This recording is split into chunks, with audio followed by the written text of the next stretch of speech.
ಮೈಸೂರಿನಲ್ಲಿ ಬಿಟ್ಟು ಬಿಡದೆ ಜಿಟಿ ಮಳೆ ಸುರಿತಾ ಇರುವಂಥದ್ದು. ಕಳೆದ 3 ದಿನಗಳಿಂದ ಮೈಸೂರಿನಲ್ಲಿ ಮಳೆರಾಯನ ಸಿಂಚನ ಆಗ್ತಾ ಇದೆ. ಬೆಳ್ಳಂಬೆಳಗ್ಗೆ ಸುರಿದ ಜಿಟಿ ಮಳೆಯಿಂದ ಕಿರಿಕಿರಿ ಉಂಟಾಗಿದೆ.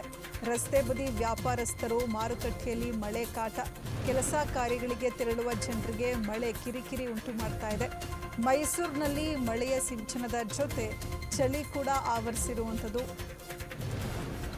ಸಾಂಸ್ಕೃತಿಕ ನಗರಿ ಮೈಸೂರಿನಲ್ಲಿ ಬೆಳಗ್ಗೆಯಿಂದಲೂ ಕೂಡ ಜಿಟಿ ಮಳೆ ಸುರಿತಾ ಇರುವಂಥದ್ದು. ಕಳೆದ 3 ದಿನಗಳಿಂದ ಮೈಸೂರಿನಲ್ಲಿ ಮಳೆ ಆಗ್ತಾ ಇದೆ. ಜಿಟಿ ಮಳೆ ಆಗ್ತಾ ಇರುವಂಥದ್ದು. ಬೆಳ್ಳಂಬೆಳಗ್ಗೆ ಸುರಿದಂತಹ ಜಿಟಿ ಮಳೆಯಿಂದಾಗಿ ಕಿರಿಕಿರಿ ಉಂಟಾಗಿದೆ. ರಸ್ತೆ ಬದಿ ವ್ಯಾಪಾರ ಮಾಡುವಂಥ ವ್ಯಾಪಾರಸ್ಥರಿಗೆ, ಕೆಲಸ ಕಾರ್ಯಗಳಿಗೆ ಹೋಗೋದಕ್ಕೆ, ವಿದ್ಯಾರ್ಥಿಗಳಿಗೆ ಸ್ಕೂಲು ಕಾಲೇಜುಗಳಿಗೆ ತೆರಳೋದಕ್ಕೆ ಸಾಕಷ್ಟು ತೊಂದರೆ ಉಂಟಾಗ್ತಾ ಇದೆ. ಜಿಟಿ ಮಳೆಯಿಂದ ವಾಹನ ಸವಾರರಿಗೂ ಕೂಡ ತೊಂದರೆ ಆಗ್ತಾ ಇರುವಂಥದ್ದು. ಮೈಸೂರಿನಲ್ಲಿ ಮಳೆಯ ಸಿಂಚನದ ಜೊತೆ ಚಳಿ ಕೂಡ ಆವರಿಸ್ತಾ ಇದೆ. ಮಳೆ ಬಂದರೂ ಕಷ್ಟ, ಬರದೇ ಇದ್ರೂ ಕಷ್ಟ. ಮಳೆ ಬರದೇ ಇದ್ದರೆ ಕುಡಿಯೋದಕ್ಕೆ ನೀರಿರೋದಿಲ್ಲ, ಜನ ಜಾನುವಾರುಗಳಾಗಿರ್ಬೋದು, ಬೆಳೆದ ಬೆಳೆಗಳಿಗೆ ನೀರು ಸಿಗೋದಿಲ್ಲ. ಇನ್ನು ಉತ್ತಮವಾಗಿ ಬಿರುಗಾಳಿ ಸಹಿತ ಮಳೆ ಆದರೆ ಸಾಕಷ್ಟು ಅವಾಂತರ ಸೃಷ್ಟಿಯಾಗುತ್ತೆ. ವಿದ್ಯುತ್ ಕಂಬಗಳು ಧರೆಗುರುಳುತ್ತವೆ, ಮನೆಗಳು ಜಖಮಾಗುವಂಥದ್ದು, ಕಾರುಗಳು ಕೂಡ ಜಖಮಾಗುತ್ತೆ, ಮರ ಬಿದ್ದು ಈ ರೀತಿಯಾಗಿ ಸಾಕಷ್ಟು ತೊಂದರೆ ಕೂಡ ಉಂಟಾಗುತ್ತೆ.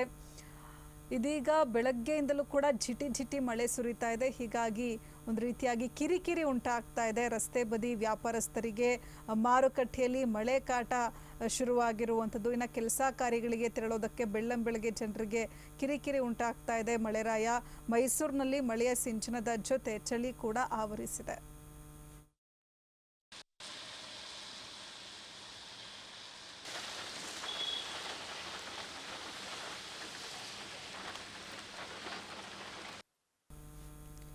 ಸಾಂಸ್ಕೃತಿಕ ನಗರಿ ಮೈಸೂರಿನಲ್ಲಿ ಜಿಟಿ ಮಳೆ ಬಿಟ್ಟು ಬಿಡದೆ ಸುರಿತಾ ಇರುವಂಥದ್ದು. ಕಳೆದ 3 ದಿನಗಳಿಂದ ಮೈಸೂರಿನಲ್ಲಿ ಮಳೆ ಆಗ್ತಾ ಇದೆ.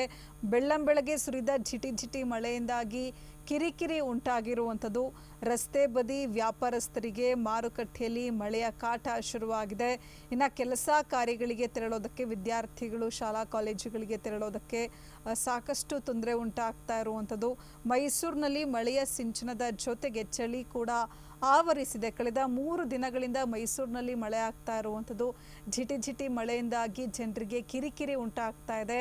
ಕೆಲಸ ಕಾರ್ಯಗಳಿಗೆ ತೆರಳೋದಕ್ಕೆ ತೊಂದರೆ ಉಂಟಾಗ್ತಾ ಇರುವಂಥದ್ದು. ರಸ್ತೆ ಬದಿ ವ್ಯಾಪಾರ ಮಾಡುವಂಥ ವ್ಯಾಪಾರಸ್ಥರಿಗೆ, ಇನ್ನು ಮಾರುಕಟ್ಟೆಯಲ್ಲಿ ಮಳೆ ಕಾಟ ಕೂಡ ಶುರುವಾಗಿರುವಂಥದ್ದು. ಇನ್ನು ಕೆಲಸ ಕಾರ್ಯಗಳಿಗೆ ತೆರಳೋದಕ್ಕೆ, ವಿದ್ಯಾರ್ಥಿಗಳಿಗೆ ಶಾಲಾ ಕಾಲೇಜುಗಳಿಗೆ ಹೋಗೋದಕ್ಕೆ ಮಳೆರಾಯ ಅಡ್ಡಿಯನ್ನು ಪಡಿಸ್ತಾ ಇದ್ದಾನೆ.